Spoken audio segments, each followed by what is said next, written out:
கர்த்தருடைய பரிசுத்த நாமத்திற்கு ஸ்தோத்திரம். ஜெபத்தோடு ஆரம்பிக்கலாம்.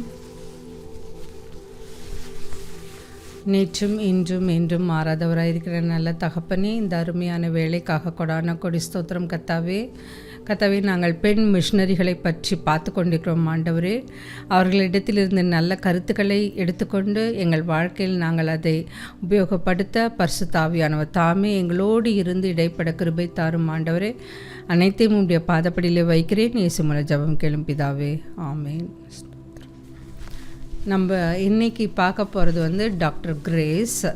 இவங்க நம்ம இந்தியாவில் பணிபுரிந்த ஒரு மிஷனரி. இவங்க மத்திய பிரதேஷில் பண்டல்கண்ட் அந்த இடத்துல 1907 மே 31 பிறந்தார்கள். இவங்களுடைய தாயார் பெயர் ஹர்பிபாய். இவங்க ஒரு பள்ளி ஆசிரியரான ஒருவரை திருமணம் செய்து கொண்டார்கள். இவர்களுடைய பாட்டி தோஜிபாய். இவங்க என்ன பண்ணாங்கன்னாக்கா, இவங்களோட பாட்டி இருக்காங்க பாருங்களேன். நம்ம கூட வீட்டிலலாம் நிறைய பேருக்கு பாட்டி தாத்தா பாட்டின்னா ரொம்ப பிடிக்கும். ஏன்னா அப்பா அம்மாவை விட அவங்கக்கிட்ட தான் நம்ம ரொம்ப அட்டாச்சாக இருப்போம். நம்மளுடைய லைஃப்பை பற்றியெல்லாம் நிறைய ஷேர் பண்ணுவோம். ஏன்னா அவங்க தான் நல்ல ஒரு ஆலோசனை தருவாங்க, திட்டமாட்டாங்க அவ்வளோவா பேர பசங்கன்னெலாம். அதே மாதிரி தான் ஜோதிபாயும். அவங்க பாட்டி பேர் தான் ஜோதிபாய். இவங்க டிக்கான்ற ஒரு கிராமத்தில், அந்த ஒரு காடு நிறைந்த பகுதியில் நௌகாங், அங்கே ஒரு மிஷனரிகள் தங்கும் விடுதி இருந்தது. இவங்க என்ன பண்ணாங்கன்னா, தன்னுடைய 5 பிள்ளைகளையும் அங்கே அனுப்புனாங்க. அதனால் அங்கே பழக்கம் ஏற்பட இந்த முழு குடும்பத்துக்கும் தங்குவதற்கான ஒரு வீடு அங்கே மிஷனரிகள் மூலமாக கிடைத்தது. அதுக்கப்புறம் இவங்க அம்மா என்ன பண்ணாங்கன்னா, யூஸ்வலாக எப்போவுமே கன்சீவாக இருக்காங்கன்னா எல்லாருக்கும் ஒரு ஆசை இருக்கும்ல, மகம் பிறப்பான் அப்படின்னா. அதுவும் கிராமத்துலலாம் பார்த்திங்கன்னா ஃபஸ்ட்டு ஆணாக தான் இருக்கணும்னு எதிர்பார்ப்பாங்க. பெண்களுக்கு இன்னமும் 2ஆம் பட்சம் தான். எல்லோரும் ஆண்கள் தான், ஆண் குழந்தை இருந்தால் அவன் தான் நம்மளுக்கு கடைசி காலத்தில் சோறு போடுவான், அவன் தான் நம்மளை காப்பாற்றுவான் அப்படின்னு நினச்சிட்ருக்காங்க. ஆனால் இப்போ எல்லாமே மாறிக்கொண்டு வருகிறது. பெண் பிள்ளைகளும் கவனிக்க ஆரம்பிச்சிட்டாங்க. இப்போ நம்ம பெண்கள் பேரண்ட்ஸை ரொம்ப நல்லாவே பார்த்துக்கிறாங்க. ஆனால் இவங்க தாயார் எதிர்பார்த்த மாதிரி மகன் பிறக்கலை, ஒரு மகள் தான் பிறந்தாங்க. அப்போ அங்கேருந்த ஒரு மிஷனரி பெயர் எஸ்தர். இவங்க கர்த்தர் உங்களுக்கு ஒரு நல்ல குழந்தை பாக்கியத்தை கொடுத்தாரு, அதுக்காக நீங்கள் தேவனுக்கு நன்றி சொல்லுங்கள் அப்படின்னு சொல்லி அவங்கள ஊக்குவித்தார்கள். அதுக்கப்புறமா இந்த குழந்தை இந்த குழந்தைக்கு கிரேஸ் என்ற பெயர் சூட்டினார்கள். அதுக்கப்புறமா இந்த குழந்தை அழகாக இருந்ததுனால அந்த சகோதரிகள் என்ன பண்ணாங்கன்னா, அவங்களோட சகோதரி பேர் சாந்தி. இவங்க அந்த குழந்தையை பார்த்தவுடன் ரொம்ப அழகாக இருந்தால் எல்லாருக்குமே ரொம்ப பிடிச்சிரும்ல, சந்தோஷமாக அடைந்தார்கள். அதுக்கப்புறமா சிறிது காலத்துக்கு பிறகு அவங்க தந்தையார் மரித்து போனார். அதுக்கப்புறமா ஹர்பிபாய் என்ன பண்ணாங்கன்னாக்கா, அந்த பணித்தளம் வேறு ஒரு இடத்திற்கு அவர்கள் இடம்பெயர்ந்தார்கள். அதுக்கப்புறமா கிரேஸ் என்ன பண்ணாங்கன்னா, தன்னுடைய 9வது வயதில் இயேசுவை பற்றி தெரிந்து கொள்ளக்கூடிய ஒரு சந்தர்ப்பம் அமைகிறது. அவங்களுக்கு இயேசுவை பற்றி அறிமுகம் செய்து வைத்தவர் மிஸ் டெலியா. இவர்களும் கொஞ்ச காலம் கழித்து மரித்து விட்டார்கள். அதுக்கப்புறம் இவங்க என்ன நினைக்கிறாங்கன்னாக்கா, நம்ம அவங்களுக்கு ஒரு பெண் மிஷனரி பெயர் வைத்தாங்கள, அவங்க நர்ஸ். அவங்கள மாதிரி நம்ம மருத்துவத்தில் இவங்களுக்கு உதவி செய்யணும் அப்படின்னு ஒரு மனதில் ஒரு தீர்மானம் எடுத்துக்கொண்டார்கள். அதுக்கப்புறமா இவர்களுடைய உறவினர்கள் கூட பார்த்திங்கன்னா காச நோயால் மரித்து போனார்கள். அதுக்கப்புறம் இவங்க அவங்களுடைய தாய் நல்ல கடினமாக வேலை செய்யக்கூடியவர். நம்ம வீட்டில் கூட பார்த்திங்கன்னா, நம்ம அப்பா அம்மாவில் 2 பேர், அப்பா வெளியில் போய் வேலை செய்து கொண்டு பணத்தை சம்பாதித்து வந்தாலும் அந்த வீட்டு காரியங்களை நன்றாக திறம்பட நேர்த்தியாக செய்கிறது யாருன்னு பார்த்திங்கன்னா தாயாக தான் இருக்கும். அப்போ இந்த தாயும் வந்து கடினமாக வேலை செய்யக்கூடியவர். கிரேஸும் வந்து படிப்பில் சிறந்து விளங்கினார்கள். 1924 அவர்களுடைய உயர்நிலை பள்ளி படிப்பை முடித்தார்கள். அதுக்குமா டெல்லியில் இருக்கிற சென்ட் ஸ்டீஃபன் ஹாஸ்பிட்டலில் மருந்தாளர் படிப்புக்காக அவங்க சேர்ந்தாங்க. அதுக்கப்புறமா அவங்களுடைய சகோதரி வந்து ஒரு போதகரை திருமணம் செய்து கொண்டார்கள். அதுக்கப்புறம் இவங்க வந்து இந்த டாக்டர் கிரேஸ் வந்து அவங்க சிறு வயதில் இருந்தும்பொழுது அவங்க எப்படி இருந்தாங்கன்னாக்கா ஒழுக்கமுடையவர்களாக காணப்பட்டார்கள். வேலையில் அதிக கவனம் செய்தார்கள். அதுக்கப்புறமா அவங்க எடுத்த தீர்மானத்தில் உறுதியாக இருந்தார்கள். அதுக்கப்புறமா மிகவும் திறமைசாலியாக காணப்பட்டார்கள். ஒரு மிஷனரிக்கு, ஒரு ஊழியக்காரருக்கு தேவையான அனைத்து பண்புகளும் இவர்களிடத்தில் இருந்தது. அதுக்கப்புறமா வந்து அது இல்லாமல் அவங்க வந்து மருத்துவத்தில் உதவி செய்ய சிறு வயதிலேயே தீர்மானம் பண்ணினார்கள். அதுக்கப்புறம் பார்த்திங்கன்னா சுவிசேஷ கூட்டத்தில் இவங்க வந்து ஒரு கூட்டத்தை அட்டன் பண்ணுறாங்க. அப்போ அந்த கூட்டத்தில் அந்த ஒரு மிஷனரி கொடுக்கின்ற அந்த செய்தியால் தொடப்படுகிறார்கள். அப்போ வந்து கிரேஸ் வந்து ஆண்டவருடைய அன்பை ருசி பார்த்தார்கள். அதுக்கப்புறமா அந்த செய்தி வந்து அவருடைய இதயத்தை மிகவும் தொட்டது. அதுக்கப்புறமா இவங்க என்ன பண்ணுறாங்கன்னா உடனே ஆல்டர் கால்னு சொல்லுவாங்க. அப்படின்னா யாரெல்லாம் இயேசுவை தன் சொந்த இரட்சகராக ஏற்றுக்கொண்டார்களோ அவங்கள முன்னாடி வரும்படி கூப்பிடுவாங்க. எதுக்காகனா அவங்களுக்காக ஜெபம் பண்ணுவாங்க. அப்போது இவங்க முன்னால் சென்று தேவனுடைய பிள்ளையாக இவர்கள் வந்து அங்கீகாரம் பெற்று அதுக்கப்புறமா வந்து தன்னை வழி நடத்தும்படி வேண்டிக் கொண்டார்கள் கர்த்தரிடத்தில். அதுக்கப்புறமா வந்து இவர்களிடத்தில் எப்போ கர்த்தரை தன் சொந்த இரட்சகராக ஏற்றுக்கொண்டார்களோ அப்போது இவங்களிடத்தில் வந்து ஒரு பெரிய மாற்றம் ஏற்பட்டது. அதுக்கப்புறமா வந்து விசுவாசத்தில் அவங்க உறுதியாக இருந்தார்கள். அவங்களுடைய தனிப்பட்ட வாழ்வில் விசுவாசத்தில் ரொம்ப உறுதியாக காணப்பட்டார்கள். அதுக்கப்புறமா வந்து சத்தர்பூர் என்ற இடத்துல அவங்க என்ன பண்ணாங்கன்னா அங்கே பணி செய்கின்ற மருத்துவரோடு சேர்ந்து வேலை செய்ய வேண்டும் என்று தீர்மானம் பண்ணினார்கள்.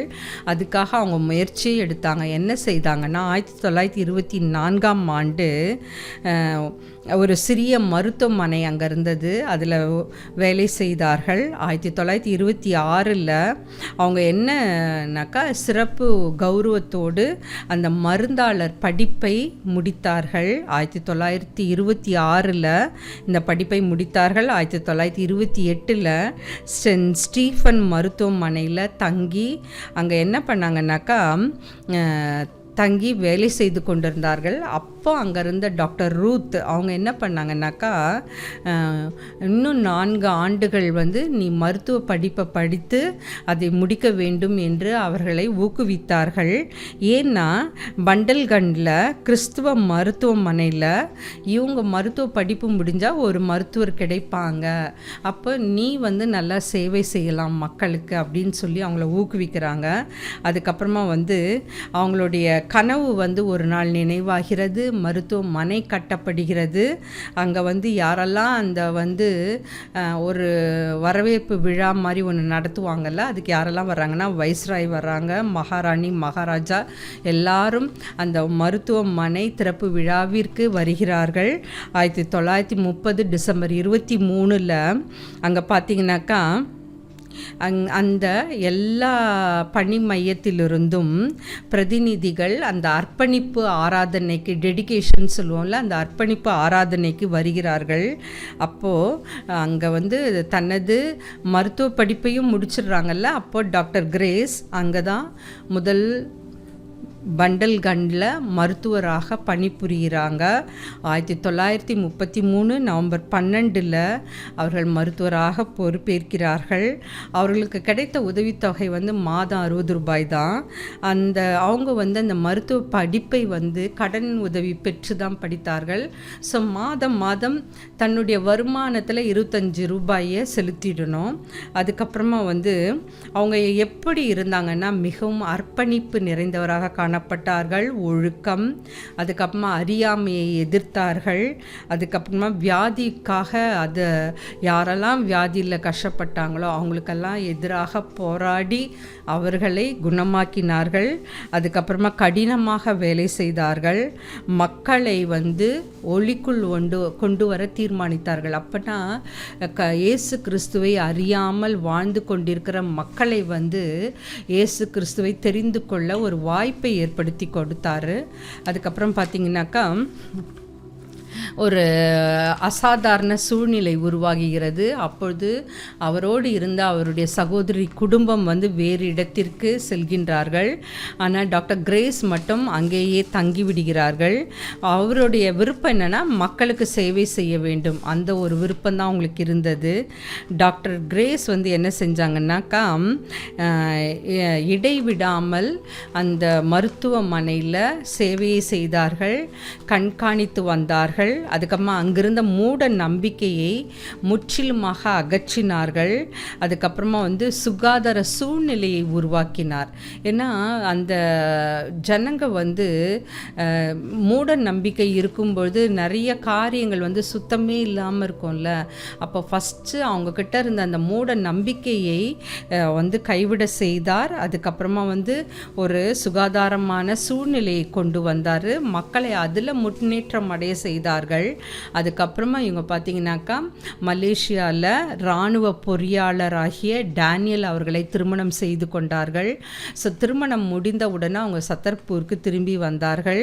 இந்தியாவில் அவங்க கணவர் என்ன பண்ணாங்கன்னாக்கா ஒரு சைக்கிள் கடை ஒன்று ஆரம்பித்து அங்கே தங்கி அவரோடு தங்கி அவருக்கு உறுதுணையாக இருந்து ஒரு மருத்துவமனைக்கு எதிராகவே ஒரு வீட்டையும் கட்டினார்கள்.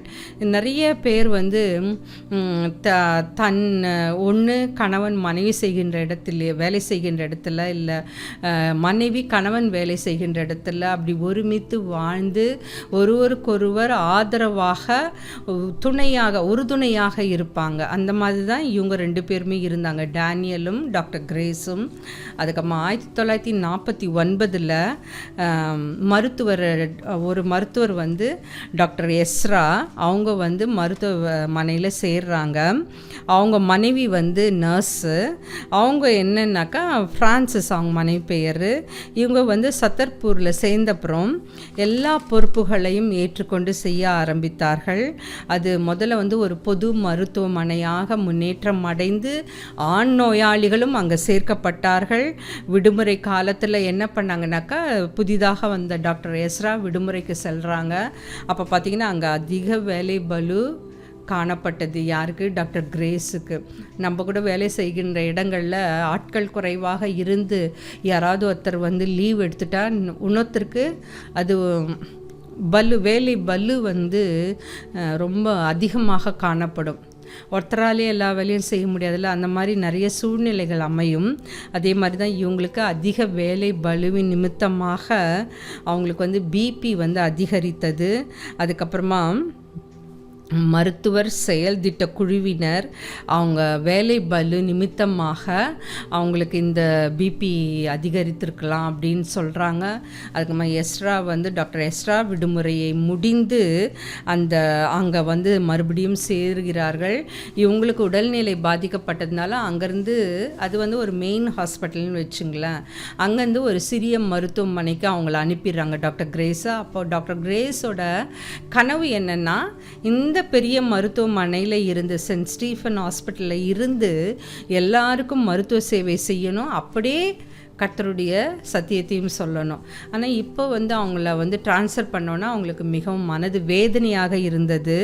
அதனால் என்ன பண்ணுறாங்கன்னா மனக்கசப்பு இருந்தது. அதற்கிடையில் அவங்க என்ன பண்ணுறாங்கன்னாக்கா ஒரு சொந்த மருத்துவமனையை தான் இருந்த இடத்துல அந்த கடை தெருவில் ஒன்று ஆரம்பிக்கிறாங்க. அதுக்கப்புறமா அங்கே ஒரு சபையையும் ஆரம்பிக்கிறாங்க. தன் வேலையை மிகவும் கவனமாக செய்து கொண்டு வருகிறார்கள். வேலை செய்ய செய்ய தொடங்குகிறார்கள். அதுக்கப்புறமா அங்கே நிறைய ஜனங்கள் வந்து அந்த அவர்கள் தனியாக ஆரம்பித்த அந்த மருத்துவமனைக்கு வர ஆரம்பிக்கிறாங்க. அதுக்கப்புறமா வந்து அவர்கள் வந்து மகிழ்ச்சியோடு அந்த ஜனங்களுக்கு சேவை செய்கிறார்கள். நீங்கள் கூட பார்த்திங்கன்னா சிறிய கிராமமாக இருக்கும், அங்கே ஒரே ஒரு மருத்துவர் இருப்பார், ஆனால் அங்கே போனால் எனக்கு நல்லா சரியாயிடும் அப்படின்ற ஒரு நம்பிக்கை இருக்கும் ஜனங்களுக்கு. என்ன நோய் இருந்தாலும் நாங்கள் அங்கே போனால் எங்களுக்கு சரியாயிடும். அந்த மாதிரி தான் டாக்டர் கிரேஸையும் அந்த ஜனங்கள் நினைத்து அவர்களிடத்தில் சிகிச்சை பெற்றுக்கொண்டு அவர்கள் வந்து ரொம்ப மகிழ்ந்தார்கள்.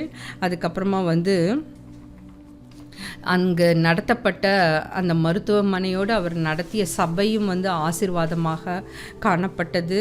அதுக்கப்புறமா வந்து அவர்கள் பல குழுக்களாக பிரிந்து வேலை செய்தார்கள். எப்பவுமே ஒரு ஒர்க்கு கொடுக்குறாங்கன்னாக்கா தேனீக்கள்லாம் பார்த்திங்கன்னா தனித்தனியாக இருக்கும். ஆண் தேனி இருக்கும், பெண் தேனி இருக்கும். அதுக்கப்புறமா வந்து வேலை செய்கின்ற அதை வந்து ஒர்க்கர் பீன்னு சொல்லுவோம். அப்புறம் சோல்ஜர் பீ அப்படின்னா பாதுகாக்கும் அந்த தேன் கூட்டை. இந்த மாதிரி அதுங்களுக்குள்ளே வேலையை பகிர்ந்து கொண்டு செய்யும். ஆனால் மனுஷர் நம்மக்கிட்ட வந்து அந்த மாதிரி நம்ம வேலையை பகிர்ந்து செஞ்சால் ஒரு காரியம் வந்து சீக்கிரத்தில் முடிவடையும். ஆனால் நம்மளுக்குள்ளே அந்த போட்டி, பொறாமை, நான் எதுக்கு செய்யணும், அவன் அதிகமாக சம்பளம் வாங்குறான், அவங்க அதிகமாக சம்பளம் அவங்க செய்யட்டும், நான் என்ன குறைவான சம்பளம் தானே வாங்குகிறேன். எப்போ வந்து கொஞ்சத்தில் உண்மையாக இருந்தால் தான் கர்த்தர் உனக்கு வந்து அநேக காரியங்களில் உன்னை ஒரு தலைவனாக வைப்பார். நம்ம கொஞ்சம் காரியத்திலே உண்மை இல்லாமல் நேர்மை இல்லாமல் இருந்தால் நம்மளுக்கு நல்ல பொறுப்புகள்லாம் நமக்கு வந்து சேரவே சேராது. அதை நான் இப்பயும் சொல்லுவேன். இப்போ நீங்கள் வந்து உண்மையாகவோ நேர்மையாகவோ வேலை செய்தால் தான் அந்த போஸ்டிங் கூட நம்மளுக்கு கிடைக்கும். கர்த்தர் நம்மளுக்கு ஆசீர்வாதத்தை தருவார் நான் எப்பவுமே சொல்லுவேன். அதுக்கப்புறமா வந்து 1958 அவங்க என்ன பண்ணாங்கன்னாக்கா ஆவிக்குரிய இந்திய நற்செய்தி ஐக்கியத்தின் ஆவிக்குரிய கூட்டம் ஒன்று வேலூரில் நடந்தது. அதில் பங்கு பெற்றார்கள். அதுக்கப்புறமா வந்து அவர்கள் ஒரு சகோதரியோடு சேர்ந்து ஜெபித்தார்கள். அவங்களுக்கு வந்து ஒரு மெயின் ஹாஸ்பிட்டல்லேருந்து ஒரு சிறிய ஹாஸ்பிட்டலுக்கு ட்ரான்ஸ்ஃபர் பண்ணிட்டாங்கள்ல, அந்த கசப்பை காயம் அடைந்து இருந்தார்கள். அதில் வந்து அந்த உணர்வு வந்து அவர்கள் அறிக்கை செய்தார்கள். ஏன்னா நம்ம மனதில் யார் மேலேயாவதோ இல்லை எந்த இடத்தை பற்றியோ இல்லை எந்த நபரை பற்றியோ ஒரு கசப்பு இருந்தால் நம்ம என்ன பண்ணணும், நம்முடைய கர்த்தரிடத்தில் அறிக்கை செய்ய வேண்டும். எவன் ஒருவன் தன் பாவத்தை அறிக்கை செய்து விட்டு விடுகிறானோ அவன் தான் வாழ்வடைவான். எது சொல்லாமல் அறிக்கை பண்ணாமல் மறைத்து வாழ்ந்தால் அதனால் யாருக்குமே எந்த பயனுமே கிடையாது. அதுக்கப்புறமா வந்து அவங்க எப்போ அந்த கசப்பான உணர்வை அறிக்கை செய்தார்களோ அப்பொழுது அவர்கள் மனதிலே ஒரு சமாதானம் கிடைத்தது. கர்த்தர் வந்து நம்ம கூட நம்மளுடைய வாழ்க்கையில் என்ன நடந்தாலும் கர்த்தரிடத்தில் நாம் அறிக்கை செய்தப்போ நம்மளுக்கு ஒரு நல்ல சமாதானம் இருக்கும். அந்த சமாதானத்தின் மூலமாக நம்மளுக்கு நல்ல ஒரு ஆசீர்வாதமும் கிடைக்கும். அதை நம்ம மறக்கவே கூடாது. அதுக்கப்புறம் பார்த்திங்கன்னா அந்த சமாதானம் பெற்ற பிறகு டாக்டர் கிரேஸ் எப்படி இருந்தாங்கன்னா ஒரு வித்தியாசமானவராக காணப்பட்டால். குணத்துலேயும் சரி, ஆல்ரெடி அவங்க வந்து நல்ல ஒரு ஒழுக்கம் நிறைந்தவராக, திறமைசாலியாக, குணசாலியாக காணப்பட்டார். இப்போ பார்த்திங்கன்னா இன்னும் முற்றிலுமாக அவர்கள் வித்தியாசமானவர்களாக காணப்பட்டார்கள். அவர்களுக்கு வந்து உறுதியான விசுவாசம் இருந்தது. எல்லாத்துலேயும் கர்த்தர் நமக்காக அனைவற்றையும் செய்வார். சங்கீதத்தில் கூற்றி இருக்கிறது போல் கர்த்தர் எனக்காக யாவையும் செய்து முடிப்பார் அப்படின்ற ஒரு அசைக்க முடியாத உறுதியான விசுவாசம் இருந்ததுனால அவங்களுக்கு ஒரு பெரிய வெற்றியை தந்தது. 1958 இவங்க என்ன பண்ணுறாங்க, கணவனும் மனைவியுமாக சேர்ந்து ஒரு சிறுவனை தத்தெடுக்கிறார்கள். அவனுக்கு வந்து கிதியோன் என்று பெயர் வைக்கிறார்கள். அதுக்கப்புறமா வந்து இயேசுவை தன் சொந்த இரட்சகராக அவன் ஏற்றுக்கொண்டான். தன் வாலிப பிராயத்தில் அவன் என்ன பண்ணான்னாக்கா எலக்ட்ரிஷியன் படிப்பை முடித்தான். அப்புறமா வந்து குல்பர்கார் அந்த இடத்துல வேலை செய்கின்ற ஒரு அலுவலகத்தில் வேலை செய்கின்ற ஒரு பெண்ணை கிதியோனுக்கு இவர்கள் நிச்சயம் செய்தார்கள். அதுக்கப்புறமா 1979 கிதியோனுடைய திருமணம் நடந்தது. அதுக்கப்புறமா அவன் எங்கே ஒரு அனாதை இல்லத்தில் வளர்க்கப்பட்டான். அந்த இல்லத்துக்கே திரும்பி சென்று பணிபுரிய ஆரம்பித்தான். இப்போ கூட நீங்கள் நிறைய பேர் அனாதை இல்லங்களில் வளர்ந்து வர்றாங்கல்ல, அவங்களெல்லாம் போய் பாருங்களேன். நல்லா படித்து முடித்து ஒரு வேலையில் சேர்ந்தப்புறம் சொல்லுவாங்க, எங்களோட இல்லத்துக்கே சென்று நாங்கள் சேவை செய்ய விரும்புகிறோம். அது எவ்வளோ பெரிய விஷயம் இல்லை? நான் இதை அனாதைகள்கிட்ட தான் நான் இதை பார்த்துருக்கேன். அதே நல்ல ஒரு குடும்பத்தில் ஆரோக்கியமாக வளர்க்கப்பட்ட பிள்ளைகள் தங்கள் பெற்றோர்களை வயதான காலத்தில் பராமரிக்கிறது இல்லை, அவங்கள கவனிக்காமல் விட்டுடுறாங்க. ஆனால் இதெல்லாம் நம்ம மாற்றிக்கணும். ஏன்னா அனாதைகள் அவர்கள் எந்த இல்லத்தில் வளர்க்கப்படுகிறார்களோ அவங்க நல்ல நிலைமைக்கு வந்த உடனே திரும்பி அங்கே சென்று அவங்க எதையெல்லாம் இழந்தாங்களோ அதையெல்லாம் சரி செய்கிறாங்க. அதே மாதிரி தான் நம்ம பிள்ளைகள், நம்ம பெற்றோர்கள் அவங்க நம்மளுக்காக நிறைய தியாகம் செய்கிறாங்க. அதெல்லாம் நம்ம கண்டுக்கிறதே இல்லை. அவங்க வயதான காலத்தில் அவங்களோட பேசணும், உக்காந்து அவங்களுக்காக நேரத்தை செலவிடணும். அதை தான் அவங்க எதிர்பார்க்குறாங்க. நான் எங்கள் கல்லூரியில் பார்க்கும்பொழுது அந்த பெற்றோர்கள் தங்களுடைய பிள்ளைகளுக்காக அவ்வளோ உழைப்பாங்க.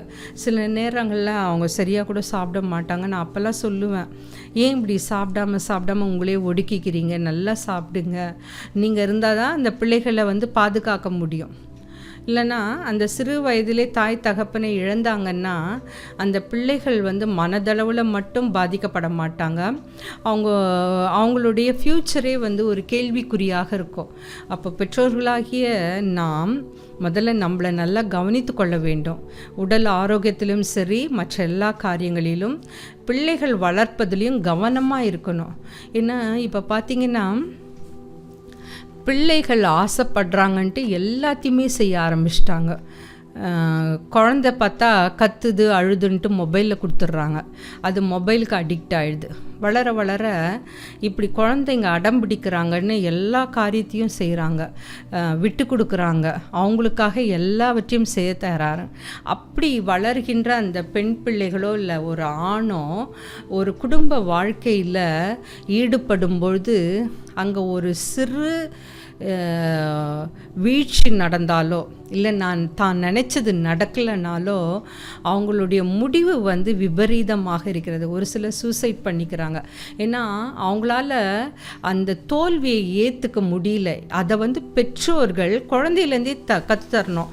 இப்போ நீ ஒரு காரியத்தை செய்கிற, இல்லை ஒரு போட்டியில் பங்கு பெறுற, அங்கே உன்னால் ஜெயிக்க முடியல, தோத்துடுற, பரவாயில்ல, அடுத்த டைம் ட்ரை பண்ணு. அந்த மாதிரி தான் நம்ம என்கரேஜ் பண்ணி வளர்க்கணும். இப்போ ஒரு கோர்ஸில் சேரணும்னு ஆசைப்படுறீங்க, அந்த கோர்ஸ் கிடைக்கல, பரவாயில்ல, அடுத்து என்ன செய்யலாம், அடுத்து வேற என்ன செய்யலாம், அப்படி தான் அந்த பிள்ளைகளை ஊக்குவித்து வளர்க்க வேண்டும். அதை விட்டுட்டு நான் இதை நினச்சேன், எனக்கு கிடைக்கல, நான் இதை செஞ்சேன், தோல்வியில் முடிஞ்சு, அதனால் தன்னுடைய வாழ்க்கையை முடித்து கொள்கிறார்கள். அது எவ்வளோ பெரிய கவலையான ஒரு செயல். அதிலிருந்து குழந்தைகளை நாம் காப்பாற்ற வேண்டும். அதுக்கு ஒரு சிறந்த மருந்து எதுனாக்கா வேத வசனம். அதுக்கப்புறமா பார்த்திங்கனாக்கா 1980 நவம்பர் 6 ரெகுலராக ஆலயத்துக்கு கொண்டிருக்கிற டாக்டர் கிரேஸ் அவர்கள் ஆலயத்திற்கு வரவில்லை. அதுக்கப்புறம் தான் அடுத்த நாள் தான் அவங்களுக்கு செய்தி வருது, கொள்ளையர்கள் அதுக்கு முந்தின நாள் இரவு கணவனையும் மனைவியையும் கொலை செய்து விட்டார்கள் என்ற ஒரு செய்தி வருகிறது. அதுக்கப்புறமா அவங்க பேத்தி பிறந்த அந்த இதை கூட அவங்க பார்க்கல 2 பேருமே. அதுக்கப்புறமா இவங்களுக்கு இவங்களை பற்றி அறிந்தவர்கள் என்ன சொல்லுவாங்கன்னாக்கா, உறுதியான விசுவாசம் இருந்தது அவங்கக்கிட்ட. அதனால் எந்த காரியத்தையும் செய்தாலும் அதில் அவர்களுக்கு வெற்றி கிடைத்தது. மற்றவர்களை ஊக்கம் அளித்தார்கள். அதுக்கப்புறமா ஆவிக்குரிய போராட்டத்தில் துன்பப்படுகிறவர்களை ஊக்கம் அளித்தார்கள். இதுதான் ரொம்ப முக்கியம்.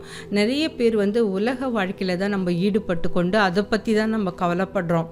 ஆனால் நம்மளுக்கு ஆவிக்குரிய வாழ்க்கைன்னு ஒன்று இருக்குதுன்றதை நம்ம மறந்துடுறோம். அந்த வாழ்க்கை எப்படி வாழ வேண்டும், எப்படி நம்ம மற்றவங்களை வழி நடத்தணும், அது ரொம்ப முக்கியம். அதை தான் இவங்க செய்து கொண்டிருந்தார்கள். அதுக்கப்புறமா வாழ்நாள் முழுவதையும் அவங்க என்ன செஞ்சாங்கன்னா மக்களை பாவ பிடியிலிருந்து வியாதியிலிருந்து விடுவித்தார்கள். அதற்காக தங்கள் முழு நேரமையும் செலவழித்தார்கள்.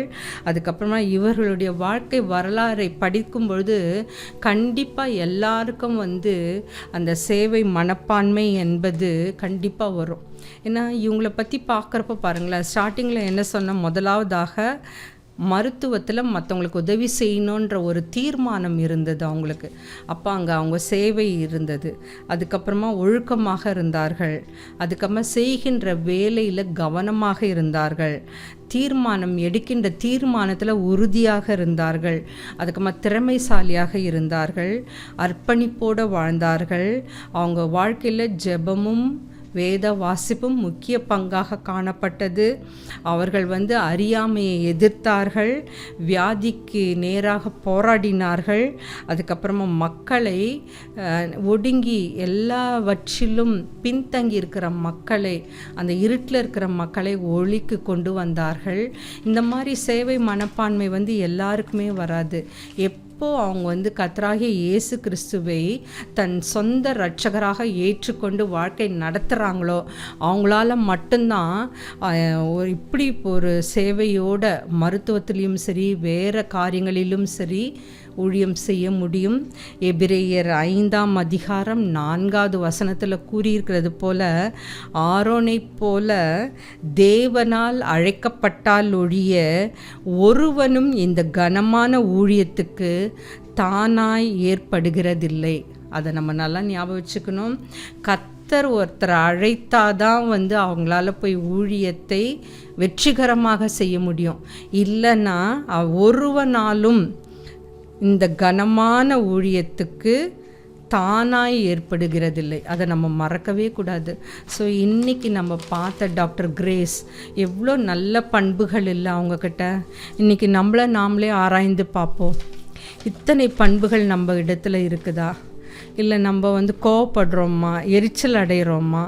அப்போது கர்த்தரை நம் சொந்த இரட்சகராக ஏற்றுக்கொள்ளும் பொழுது இந்த மாற்றங்கள் நம்மிடையே வரணும். அதுக்காக நம்ம ஜெபிக்கணும். இப்போ ஜெபிக்கலாம். ஸ்தோத்திரம் ஆண்டவரே ஏசப்பா, இன்று நாங்கள் டாக்டர் கிரேஸ் அவர்களை பற்றி பார்த்தோம் கர்த்தாவே. 9வது வயதிலேயே ஏசப்பா அவங்களுக்கு சேவை மனப்பான்மை இருந்தது. கர்த்தருடைய அந்த சுவிசேஷத்தின் மூலம் ஒரு மிஷனரி சொன்ன அந்த நற்செய்தினால் தொடப்பட்டு ஒரு சேவை செய்ய மனப்பான்மை அவர்களுக்கு வந்தது. ஒழுக்கமுடையவர்களாக காணப்பட்டார்கள். அர்ப்பணிப்போடு வாழ்ந்தார்கள். ஜெபமும் வேத வாசிப்பும் அவர்கள் வாழ்க்கையில் இருந்தது. அவர் கணவன் மனைவியுமாக சேர்ந்து முழு நேரமாக அந்த மருத்துவத்துறையில் ஈடுபட்டார்கள். அப்படியே உம்முடைய நற்செய்தியும் சொல்லினார்கள் கர்த்தாவே. நாங்களும் ஏசப்பா வேலை செய்கின்ற இடத்துல உம்மை பற்றி சொல்ல தயங்கக்கூடாது ஆண்டவரே. ஒரு நாளைக்கு ஒருத்தர்கிட்டையாவது உம்மை பற்றி நாங்கள் பேச வேண்டும் கர்த்தாவே. உண்மையான கர்த்தர் நீர் என்பதை நாங்கள் அறிந்து கொள்ள வேண்டும் கர்த்தாவே. ஏசப்பா, நாங்கள் வாழ்க்கையில் எவ்வளவோ போராட்டங்கள் வரும்பொழுது சோர்ந்து போகிறோம் கர்த்தாவே. பரிசுத்த ஆவியானவர் தாமே எங்களுக்கு பலனை தாரும் கர்த்தாவே.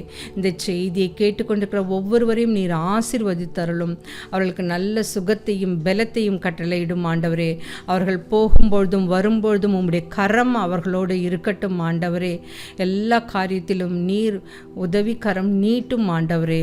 அது எந்த சூழ்நிலையாக இருந்தாலும் ஏசப்பா, நீர் எங்களை மறப்பதில்லை ஆண்டவரே. அதை நாங்கள் விசுவாசிக்கிறோம் ஆண்டவரே. விசுவாசத்திலே நாங்கள் உறுதியாக இருக்க கீழ்ப்படிய உம்முடைய வார்த்தைக்கு கீழ்ப்படிந்து நடக்க கிருபை தாரும் ஆண்டவரே. அனைத்தையும் உம்முடைய பாதப்படியிலே வைக்கிறேன் ஏசப்பா. இயேசுவின் மூலம் ஜெபம் கேளும் பிதாவே. ஆமேன்.